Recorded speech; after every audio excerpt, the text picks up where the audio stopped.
Hello, Amy. How are you doing? Happy to have you here today. Thanks for making some time and for sharing with us all your insights around healthcare and how you've worked within your professional career up until this day and which exciting projects you have also. Yeah, good morning. Thank you so much for having me on the show today. I'm super excited to be here and talk to you about some things that I love. Great. So let's start just for anyone on the audience to know more about who Amy Stewart is and some of your personal story or background that will really help others resonate with and create this connection too. Yeah, perfect. So I've spent just under 2 decades in the healthcare administration. And over that time, I've seen a lot about how the system works and where it falls short for patients. So one of the biggest realizations for me is that our healthcare system prioritizes profit over the patient's well-being. And that's why I'm super passionate about shifting from the healthcare side of things into the wellness space and focusing on proactive health.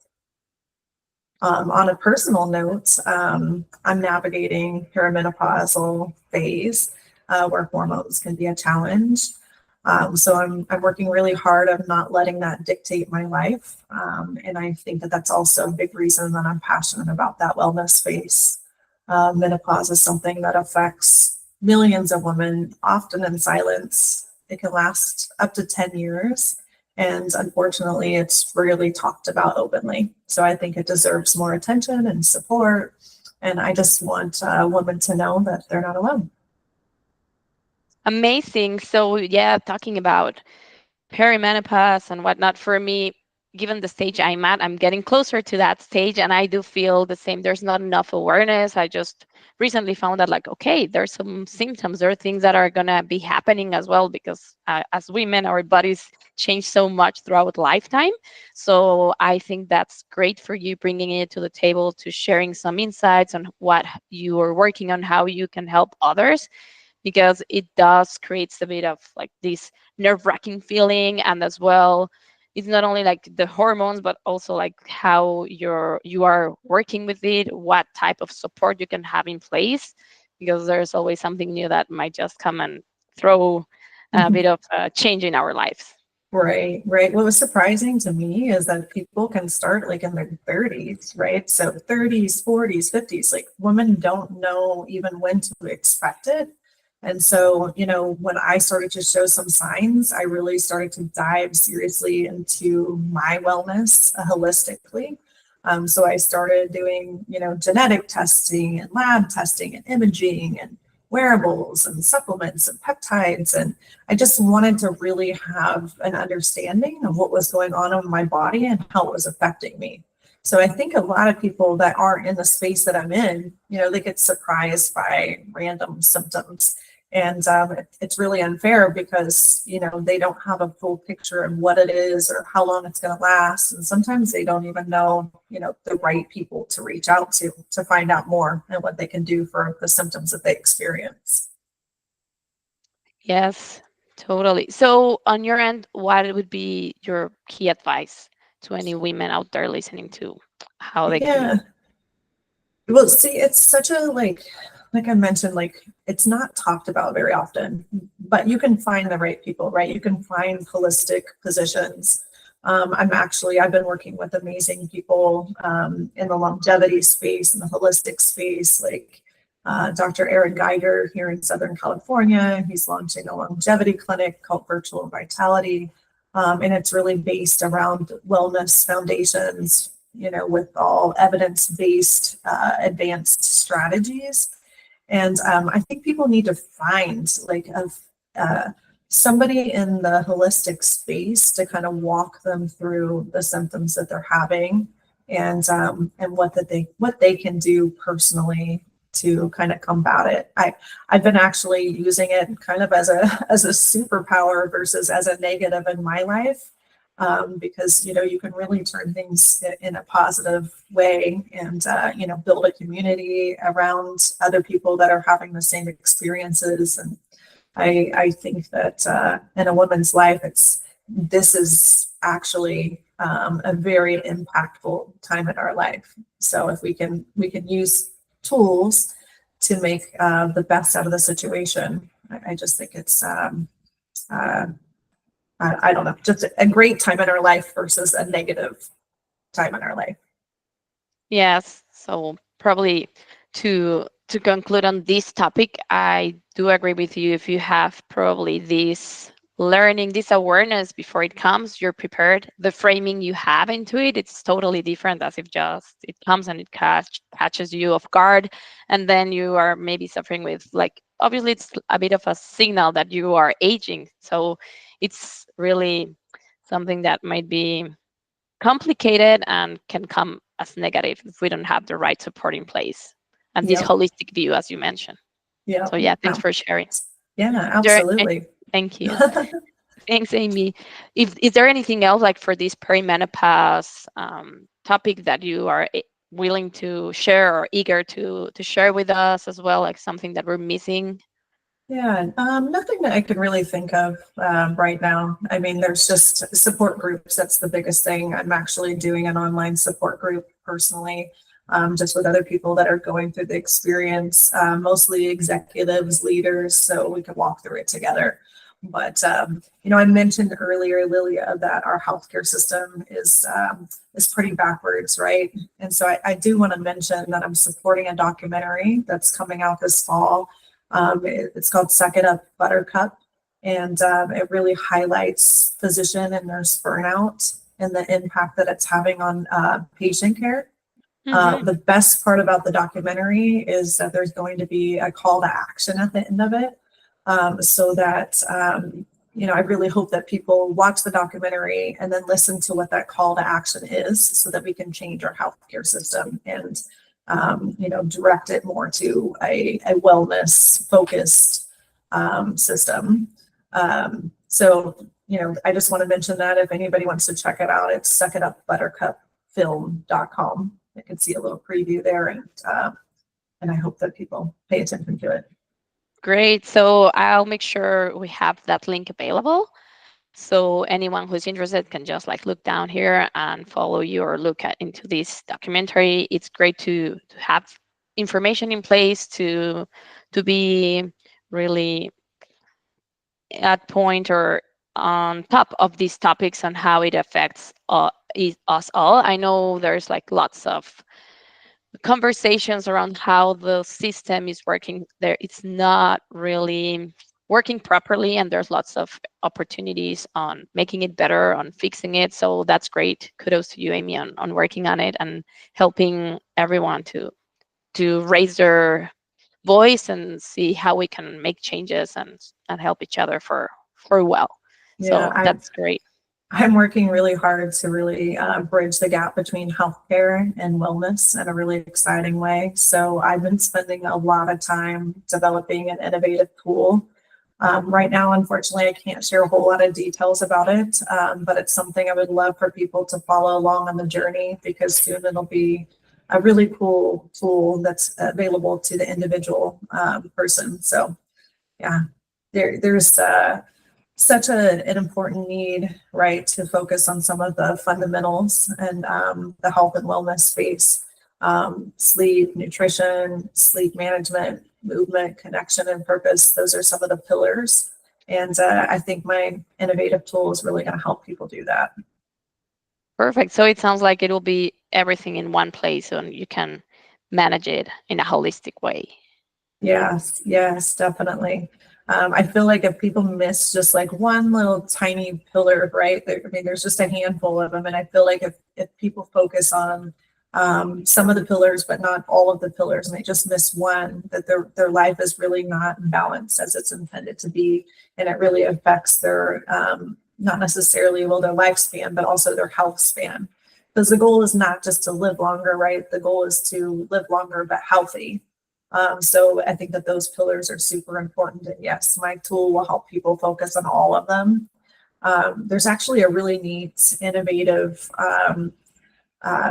sleep company out of Europe that's just starting up called Sleep Gym, where they're making an entire community based around sleep. and it's backed by a sleep specialist. So, like I said, like each of those pillars are super important. Sleep is super valuable in our lives.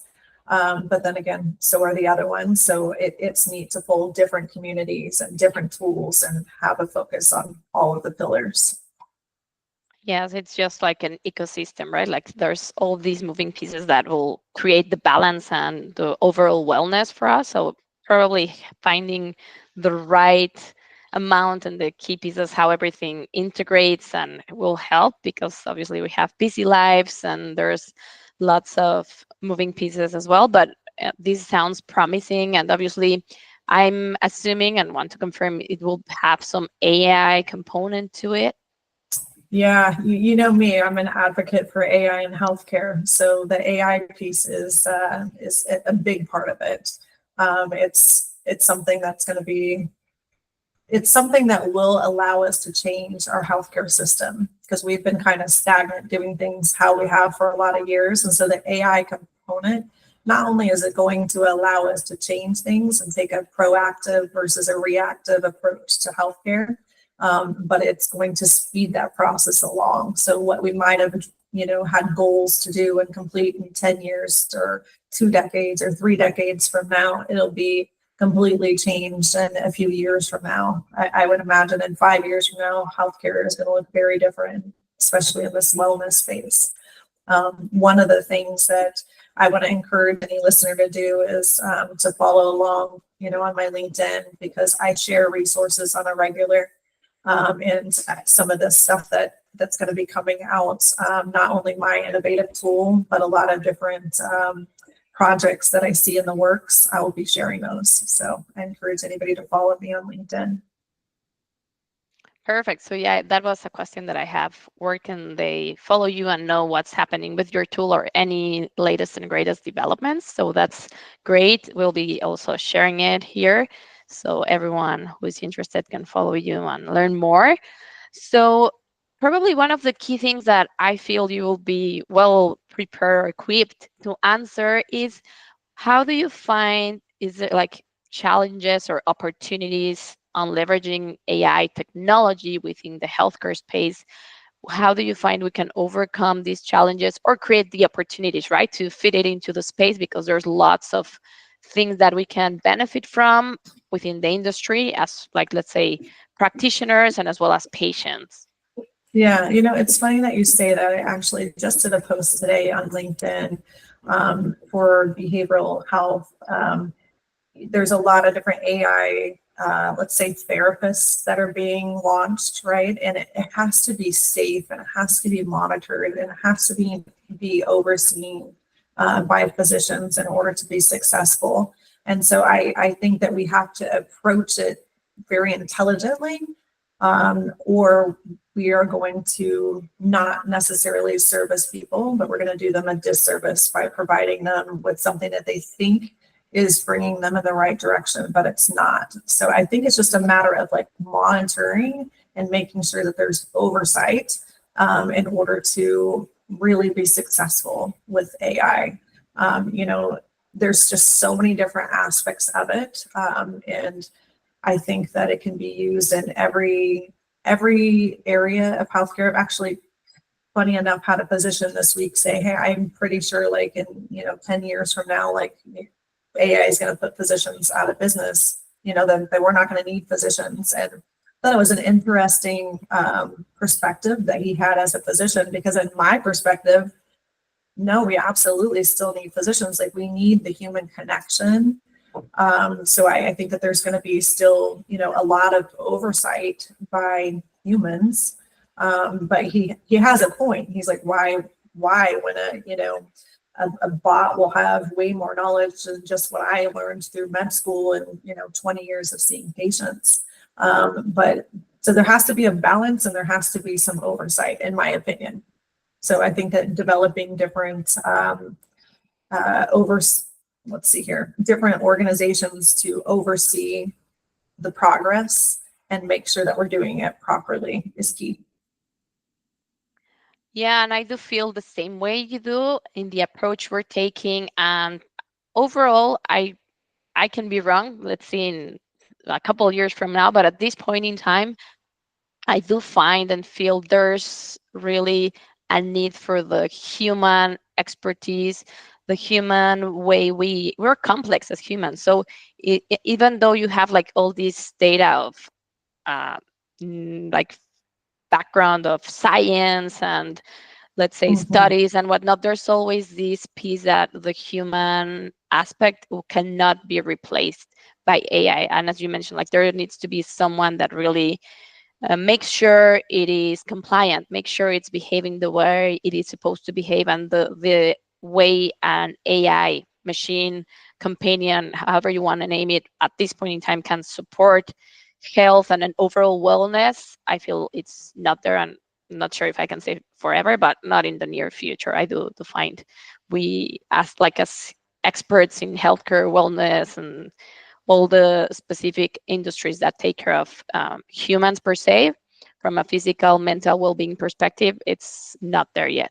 So it's nice we have the tools to leverage and support us and free patients or clinicians, physicians from these admin work or operational things. It's great, but not to do the real deal. Yeah, yeah, absolutely. And you remember those pillars that I gave you, one of them is connection, and that is, human connection. Like that will never be replaced. So, yeah, perfect point there. Awesome. So, talking a bit about the system, do you find if we do changes from a perspective instead of just repairing what's not working or just doing we get sick and we have this care in place, we need to be more proactive, right? That will be maybe a game changer within the system. Yeah, I mean, I think that that's the biggest issue with our healthcare system is that we are reactive instead of proactive. And people need to take their personal wellness seriously. And everything is like a personalized thing. So, when I use all of these different tools to learn about myself, I'm different than every other individual. So I might say like, hey, go take a cold plunge. That works for me. I no longer have, hot flashes because I cold plunge. But it doesn't necessarily work for somebody else. It might even be bad for somebody else that has like heart issues. So I think it's being proactive about your individual health and realizing like how personalized it really is.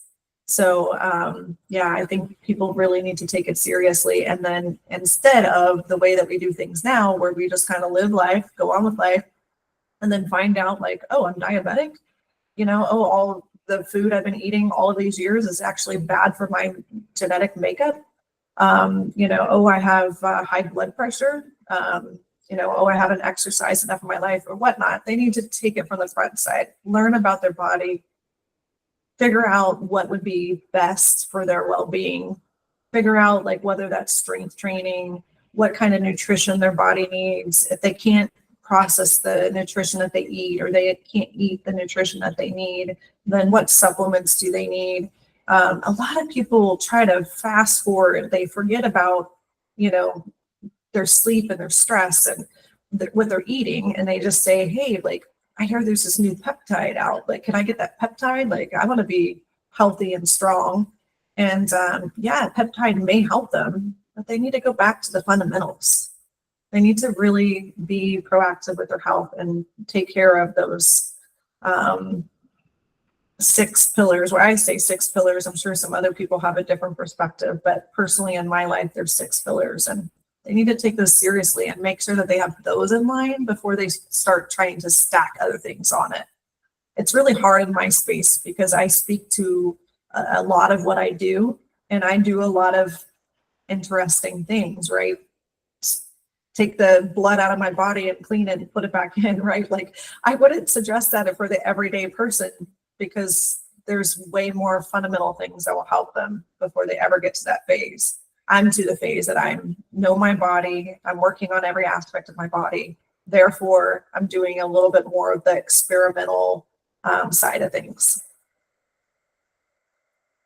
Great. And talking about like the approach you're taking, thinking about these 6 pillars you're mentioning, if you can elaborate more on those just for our listeners to be aware of what 6 pillars you're mentioning, do you find maybe the hardest part would be to creating or focusing on, okay, these are the pillars, how can I find balance? And then once there's a cadence or there's an alignment, then it will be easier to follow. Yeah, yeah. So the 6 pillars I'm talking about: sleep, nutrition, stress management, movement, connection, and purpose. So those 6 fundamentals are the underlining determination of our wellness. So if you miss any one of those, like you're not aligned, your body, in my opinion, will not be well, because you have to have all of them. I mean, even people that live and eat and have a healthy life, but they have no community around them, no connection with other humans, they don't they don't live as long. Like, I mean, science shows, studies show they don't live as long. People that don't have a purpose for their life, they don't live as long. It's our bodies just kind of give out. And so I do think that it's really important to focus on those. And, once you have those kind of under control, which is it's a lifetime process, right? Like stress management, one of those pillars. Like, I actively see a coach and a therapist that will coach me how to deal with stress. If I stop today, a year from now, I may forget, different breathing exercises to do and how to center myself. And so I think that it's an ongoing approach to each one of those pillars. What helps me sleep today may not help me sleep from a year from now, because maybe my hormones are affecting my sleep today, and maybe a year from now it's my late night meals that are affecting my sleep.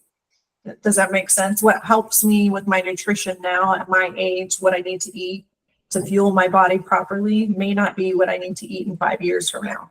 So it's a learning, educational piece throughout our lives, and we have to focus on those pillars.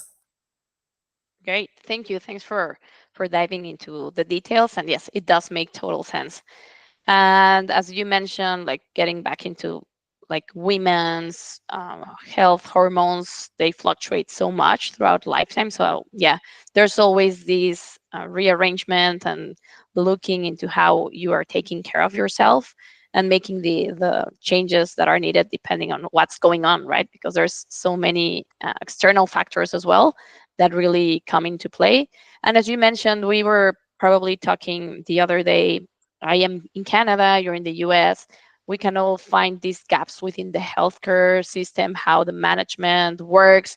And I know we are suffering, but I do feel this approach of being proactive rather than reactive will make a trickle effect of not having all these patients with that many health issues, that it's just like trying to go one after another and just making this quick fix, or just providing some medication that will then impact yourself in a different way.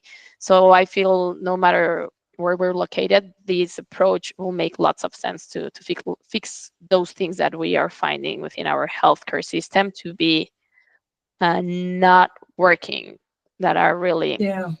a Yeah, it's problem. much broader, than even just our healthcare system in the US. We can say, the healthcare system has failed us the way that it is, but it's way more than that. Our food in the US is horrible. Like we go to a grocery store and we're able to eat some horrible stuff with all kinds of preservatives and, things that are really bad for us that are banned in other countries around the world. And that helps us stay in this chronic illness position, because it's what we know. And I would love to see things outside of the healthcare system change as well, that will allow us to correct our healthcare system and focus on wellness and keep people healthy and expand people's health span, increase people's health span. So yeah, there's a lot of different pieces of what affects us. Yes, totally in agreement. And even creating this awareness from an individual perspective also will help. Like normally I can talk for like these events we have during summertime, and it's all the time, or festivals, it's all the time the regular go-to food because it's just easy to throw in and have hot dogs, burgers, or whatnot.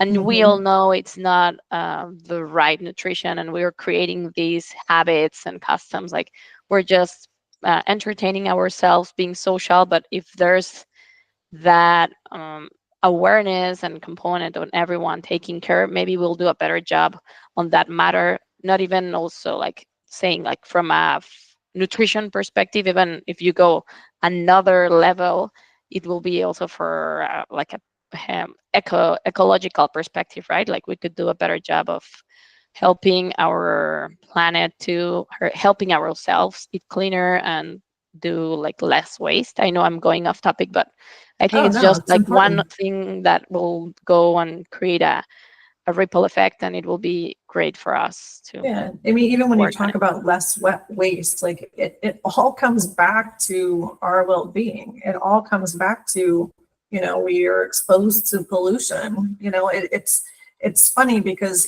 anything that you really talk about, like it all comes back to our wellness as humans, and it affects us regardless of what it is. I actually have people reach out to me consistently on LinkedIn and say like AI is going to destroy us, and AI like, and it's interesting. Everybody has a different perspective, and I don't know that my perspective is correct. Like only time will tell. But I think that if we use AI properly, that we're going to make some significant improvements. If we use AI irresponsibly, then yes, perhaps we destroy the world. So, it's about being smart with our how we use it. So, when you say you're off topic, you're not necessarily off topic because it all times ties back to us and our well-being. Yeah, thank you. Thanks, Amy. And probably it's just like the same way there's these pillars to have control of our overall wellness, the same will apply within like our personal or professional side of things, how we manage and how we balance things with AI. I feel that will be part of the way we can create a metaphor, and there could be a balance we can be benefited from, but we just need to make sure we have certain things in measures in place to avoid it just taking over as we see in movies or certain things that are out there within the internet. Yeah, yeah, absolutely. I think the educational piece is the big part, right? We are used to physicians or healthcare systems, like, or commercials or big pharma or whatever, telling us like what we should believe. And I think we're in a time and age now that people are starting to realize that a lot of the things that we're educated on are based on somebody's profit, right? And so now it's hard because we have to find the right people to educate us in the different subjects and the different areas. And that educational piece, I think, is going to be big. Even in those pillars that I mentioned, we need the experts in them. I'm not an expert. I'm in healthcare administration, right? But we need the experts. We need the people that really understand it. And AI is going to be a component of that because it's not going to lie to us. It's not going to sugarcoat things to us, and it's not made for profit. So it's going to start telling us the deep truth of the different components. So, when a physician tells you like, hey, you should take this supplement, you're always like, well, should I take that supplement? Or are you trying to sell me that supplement? Do you make money off the supplement? And so you start to guess, like, is it profit driven?